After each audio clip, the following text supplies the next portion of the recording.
Hey, Geometry Fabulousness. This just might be the last video that I make for you, which is probably a good thing because I don't even know if you can hear this. I've been having all kinds of trouble with the volume. So anyway, this is it. This is the last review video of the year because this is in preparation for your final quiz, which is going to be on trigonometry and the Pythagorean theorem. So here are the possible topics. There's the Pythagorean theorem. There's the Pythagorean theorem converse. There's simplifying square roots. There's special triangles 1, which is isosceles or 45, 45, 90. There's special right triangles 2, which are 30, 60, 90 triangles. There's trigonometric ratios. There's trig in the real world. There's inverse trigonometry. And there is solving right triangles. Now, that sounds like an awful lot, and it is. But I've grabbed a few problems, put it on a quiz for you, and it really won't be that terrible. I'm not going to overload you right here at the end of the school year. Anyway, let's do some reviews so you can remember how to do some of this stuff. So we're starting off with the Pythagorean theorem. I'm going to go get a calculator. The Pythagorean theorem is deceptively simple. It seems like a squared plus b squared equals c squared would be really tricky to get it wrong. But the thing is, it's very specific because you have to put the numbers in the correct places. So for this first one, noticing that 5 and 12 are on the legs of that right triangle, we can set this up as 5 squared plus 12 squared equals x squared and be correct. But for the second one, we have an x on the leg, a 7 on the leg, and a 14 on the hypotenuse, which means that our equation needs to be set up like this. 7 squared plus x squared equals 14 squared. Now, from here, it's just doing some calculating. Remember that in the order of operations, you have to do exponents first, and so you have to take care of that 5 squared first. Well, 5 squared is 25, plus 12 squared, which is, I think, 141. Let me make sure. Oops. 12 squared, yeah, 144. Equals x squared. Then you're going to be adding up 25 plus 144, and you get 169 equals x squared. And then at the end, you'll take the square root of both sides. The square root of 169 is, oops, gosh, I always do that, 13. And so we know that this side of this triangle measures 13 units. So we're good. Now, when we're finding the next one, again, you got to do the squaring first. 7 squared is 49, plus x squared equals 14 squared. So I'm going to stick that in my calculator. It's 196. Now, I've got to subtract 49 from both sides. In order to clear it away from that x, I have x squared equals 196 minus 49, and that is 147. And then I have to take the square root of both sides again. The square root of x squared is x, and the square root of 147 is 12.12-ish. Yep, and there you go. Now you could express the square root of 147 as a simplified square root. It all kind of depends on how it's asked in quizzes. All right, so that's the Pythagorean theorem. Just be careful where you put the numbers and remember to square before you add. Then we took a brief look at the Pythagorean theorem converse, and what the Pythagorean theorem converse does is essentially gives us a test to see if a triangle is a right triangle. So we have this triangle here. It's got side lengths of 65, 72, and 97, and we want to put those side lengths into the Pythagorean theorem and see if it works. But again, we have to be sure we put the hypotenuse and the potential hypotenuse in the right place. If we remember that the hypotenuse is the longest side, then we'll know where to put this. And here's what I suggest. Start with the smallest number, 65, square it, plus the middle number, 72, squared equals, and then the biggest number. If you start with the smallest, and then the middle one, and then end with the largest one on the right side, you can't go wrong with this. Now you got to square these, so 65 squared is 4225, plus we need 72 squared, which is 5184. We're wondering if that equals 97 squared, which is 9409. So let's see, does 4225 plus 5184 equal 9409? It sure does. And since it does, then yes, this is a right triangle for sure. If these two numbers were different, then the answer would be no, not a right triangle. Okay, and then we started talking about simplifying square roots. And the reason why I did this is because it helped you see a shortcut when we dealt with isosceles right triangles and 30, 60, 90 triangles, which led us into some trigonometry. But it's also really good for algebra 2. You're going to be really glad that I showed you this skill. So the idea, I call it jailbreak, and what you're going to want to do is take this 792 and break it up into its prime parts. Then you're going to partner up, kill off, and break the partners out. So that's basically the idea. So I'm going to take this 792, and I'm going to start by dividing it by 2 and seeing what I get. 792 divided by 2 is 396. So since 2 is a prime number, I know I don't have to break that up, and so I'm going to circle it. You don't have to, but it helps me. It's 396 divisible by 2, so it's divided by 2. Yep, I get a whole number of 2 and 198. And then 198 divided by 2 is 99. Now, when I take 99 and I divide it by 2, I get a decimal. And so I'm going to need another number to see if it works. And I suggest remembering the first 6 primes. Because we did all the 2s, now let's try 3. It will give us a way to go about this. Now 99 divided by 3 is a whole number, 33. And then 33 is divisible by 3, divided by 3, and you get 11. And since both 3 and 11 are on our numbers, our prime list, we're done. So what we know is that the square root of 792 is the same as the square root of 1, 2, 3, 2s, 1, 2, 3, 2s, 2 3s, and an 11. We're trying to find the square root. Now the next thing is to partner up numbers that have partners. So here's a pair of 2s. This 2 right here doesn't have a partner, so it stays by itself. And then these 3s can be partnered up, and this 11 doesn't have a partner, so it needs to stay. Now in each partnership, you're going to kill one off. Boom, boom, it's very satisfying. And the other partner gets to get outside to the left of the radical symbol.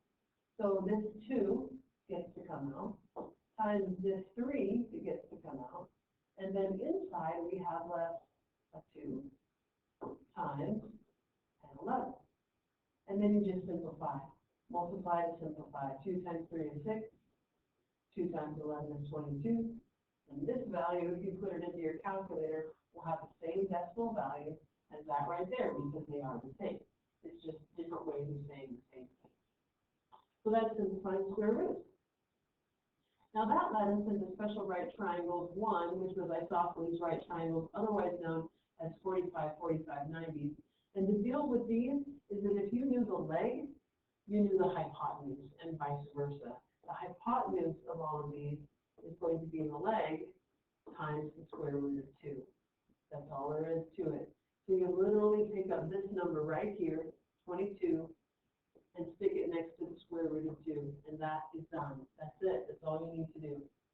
Vice versa, you can take a look at the number that's sitting in front of the square root of 2 on the hypotenuse and know that that is the side length. And it will be both side lengths because it's an isosceles right triangle. We moved on to 30, 60, 90s after that, and here are the rules for these. The hypotenuse is the shorter leg times 2, and the longer leg is the shorter leg times the square root of 3. And so the key is knowing which one is the shorter leg. It's always the one that's across from the 30-degree angle. So say this side is 6 units long, the hypotenuse is going to be the shorter leg times 2, or 12, and then the longer leg is the shorter leg times the square root of 3. The shorter leg times the square root of 3. Done.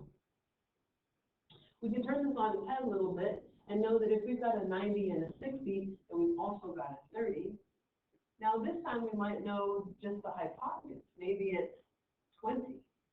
But what we know is that the short leg times 2 is the hypotenuse. So if we take the hypotenuse and we cut it in half, we have the shorter leg. And then the longer leg is the shorter leg times the square root of 3. Those are done. Nothing more to do, just working that theorem. Yes, and then we moved into trig, and this is just like the culminating event of your geometry experience.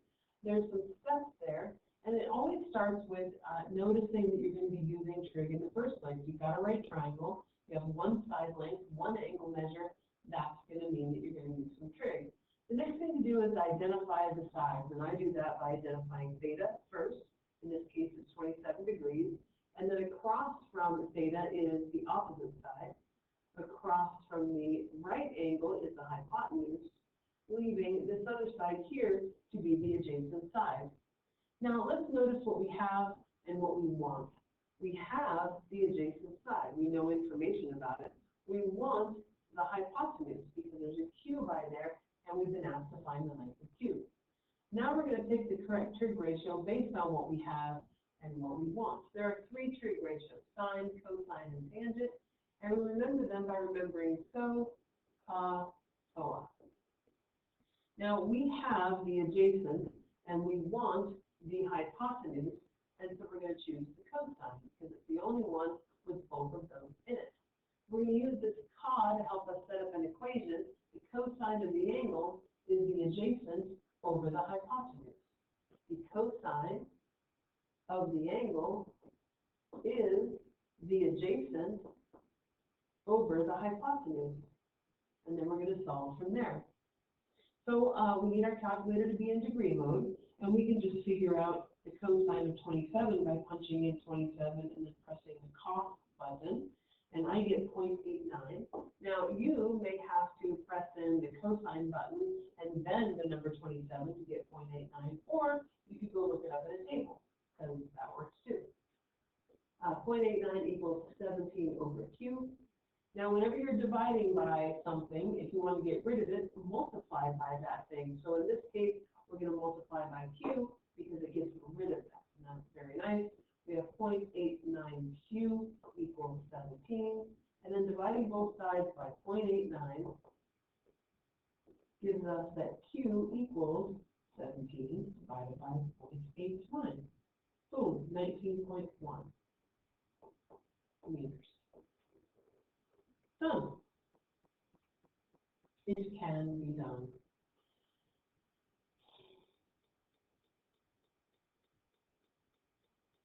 All right, that's a little review of trig.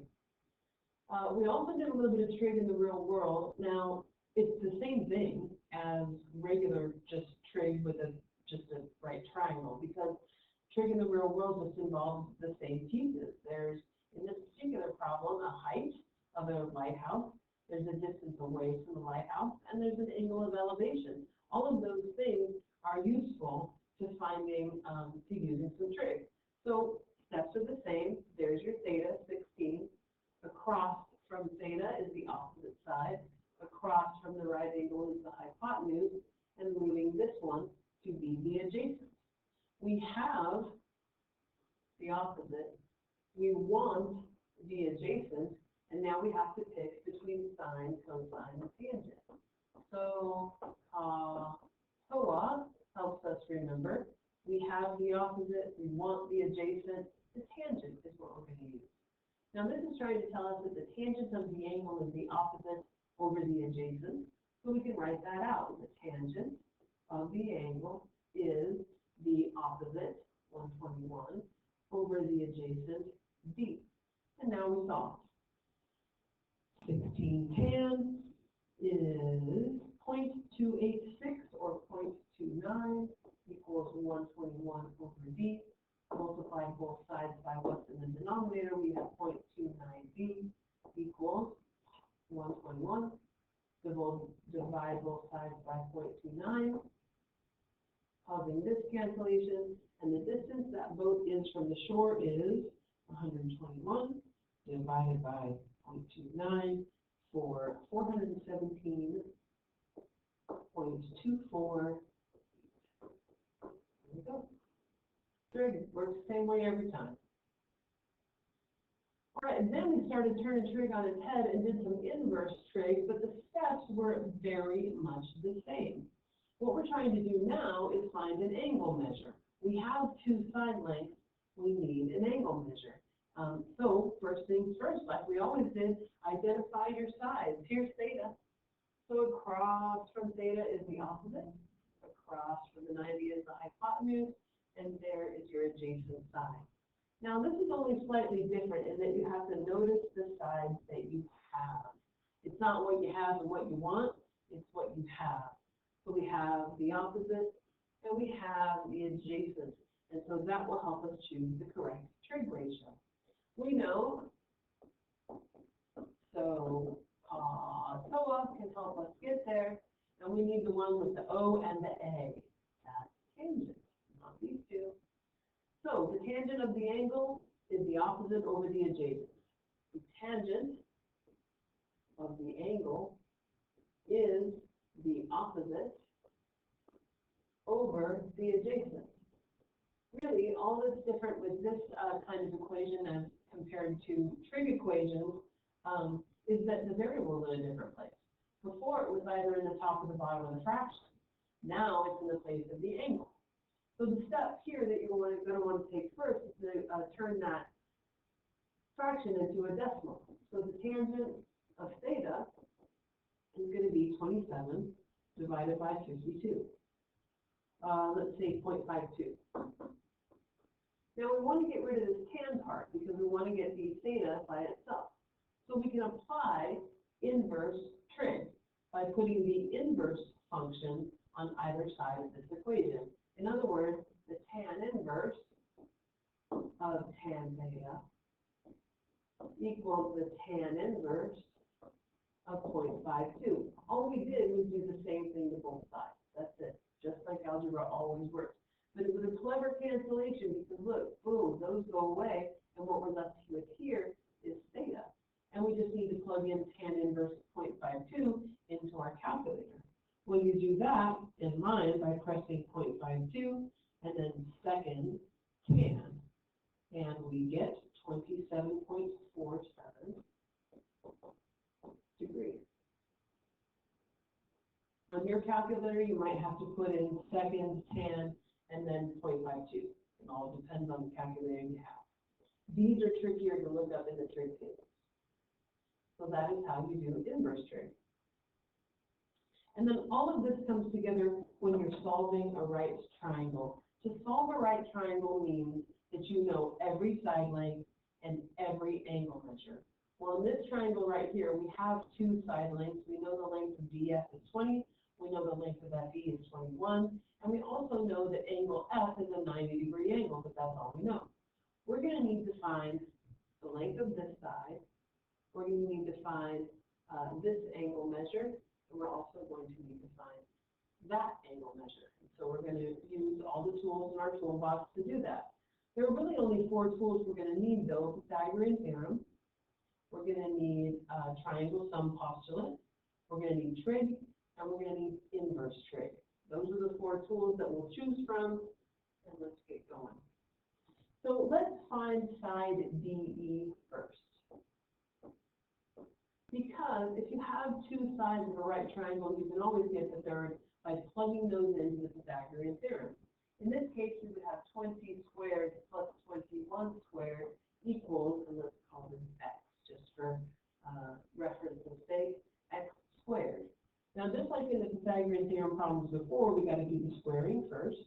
So 20 squared is 400, makes a lot of sense, plus 21 squared, which is 441, equals x squared.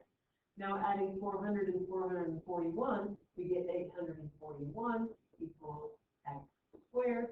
And then we take the square root of both sides, and on this side we get x, which is what we're looking for, and then 841 square root is 29. So we know that the length of this side here is 29.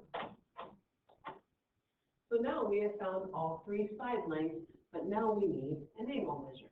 So let's start playing with it. Let's put a theta into E, and let's find that angle measure. Well, like we just talked about with inverse trig, if you have two side lengths, you can always get an angle measure because you have inverse trig. So we're going to find angle E now. So theta is sitting there in E, and I have three side lengths to choose from. I can choose any two of them. I'm going to choose to use this one and that one. Why not? So across from theta is the opposite side. Across from the right angle is the hypotenuse, leaving this to be the adjacent side. I know there are three trig ratios. There's the sine, the cosine, and the tangent. Sine, we can remember with SO, the cosine with cos, the tangent with TOA. And I'm choosing to use the O and the A, the opposite and the adjacent side. And so in this case, I would use tangent. If I had chosen to use the hypotenuse instead, then I would have used a different trig ratio. But it's all going to come out the same. So the tangent of the angle is the opposite over the adjacent. And now we start to simplify. The tangent of the angle is 20 divided by 21, 0.95. And in order to get at that angle, I need the tan inverse. So the tangent inverse of tan theta is the tangent inverse of 0.95. These cancel, quote unquote, and we have theta, which is 0.95 seconds tan, and it is 43.53 degrees. Perfect. So now we know the measure of theta. And we get rid of that 29. 29 goes there, and then 43.53 goes here. And then for the last angle, angle B, we just have to subtract from 180 because we have the triangle sum postulate that says all three angles of any triangle sum to 180.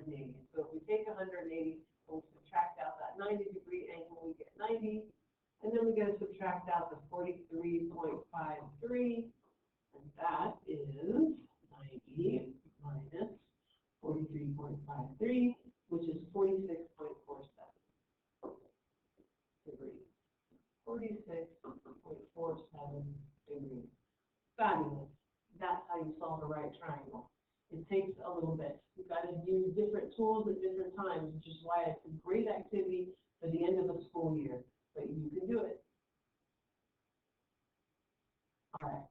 One more, because I just wanted you to see a different scenario for solving right triangles, since it's kind of new. Again, the goal is to find all side lengths and all angle measures, but in this particular triangle, you've got some different stuff. You have one side length and one angle measure, and that's really all you have. So we can instantly find the measure of angle G. Why? Because we know that one of those angles is 25 degrees, and we know the other one's 90, and so we can take 180, subtract 90, and get 90, and then subtract out 25, and get 90 minus 25, which is 65 degrees. So we're already part of the way done. This one is 65 degrees. Now it's going to get a little bit tricky from here, and since I only know one side length, I'm going to have to use some trig. So in order to find, let's see, I'll do side G. And you could do H if you wanted to. You would just set up the trig ratio slightly differently. Since this is theta, opposite that is the H. across from this is our hypotenuse, and then this one is the adjacent side. Now, information that I have is about the hypotenuse, and I'm solving for g, so I better have the adjacent in that. There are three trig ratios, and we can remember them with SOA, and we have the hypotenuse, we want the adjacent, so we're going to choose cosine. The cosine of the angle is the adjacent over the hypotenuse. And now we're off and running. 25 cos gives me 0.9 equals g over 13. I'm dividing by 13. To get rid of it, I'll multiply by 13. These cancel, and I've got g on this side, which is what I was trying to find. And then on this side, I have 13 times 0.9, which is 11.7. So I know this side over here measures 11.7. So this one is 65, and this is 11.7 units. All right, one more side to find, but we have the magic of the Pythagorean theorem, because if you have two sides, you can always find a third. So we're going to find the side h by using Pythagorean theorem. We're going to have to be a little bit careful because this 13 is on the hypotenuse. And so what we have here is h squared plus 11.7 squared equals 13 squared. That 13's got to go on the hypotenuse part because it's the hypotenuse. So now let's solve. We've got h squared plus 11.7 squared is 130, right? 11.7 squared. Oh, sure enough, 136.89 equals 13 squared. Boom, 169. Now let's subtract 136.89 from both sides. These cancel. I have h squared equals 169 minus 136.89. Boom, 32.11. And then take the square root of both sides. And h is 5.66. So I'll say 5.7. Good enough. So the side h is 5.7, and this right triangle is now solved. We know all angle measures all side lengths. Oh, that's it. That's it, you guys. Thanks for spending this crazy year with me. It has been, wow, such a big different year. I hope that you'll come back and visit me. If this is it, if you're a ELA student, this is it. So, gosh, don't be a stranger. Come visit me sometime. If you're a person who quits in the class, I'll see you again after this. But know that I have enjoyed spending this year with you. The next thing that's coming into Google Classroom is a quiz. Let me know if you need some help. I adore you. Bye.